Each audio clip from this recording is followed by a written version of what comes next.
È importante che siamo qui perché il livello nazionale, e qui lo sappiamo molto bene come amministratori, è stato molto reticente, oppure ha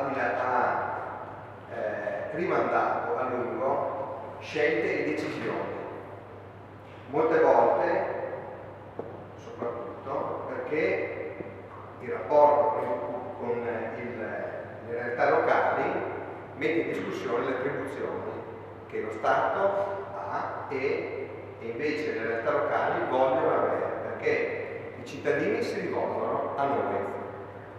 Ed è giusto che quindi noi possiamo dire qualcosa su questo tema. L'abbiamo provato a fare con le ordinanze, oggi parleremo penso anche di questo, ma l'abbiamo fatto anche attivando anche percorsi di formazione e di conoscenza in campo appunto sanitario e sociale. Non mi dilungo perché qui si aprirebbe tutta un'altra questione. Quindi credo che è importante che siamo qui presenti oggi, è importante che anche in un aspetto così a un livello che possiamo definire tecnico siamo presenti, perché tutti insieme possiamo contribuire a tenere l'attenzione su un tema che per i numeri sappiamo continua ad essere molto pervasivo della nostra realtà, ma che negli ultimi anni ha forse perso un po' di appeal dal punto di vista mediatico. Bene, noi dobbiamo essere sempre presenti. Ringrazio quindi Paolo Romani che ha voluto a viso pubblico portare qui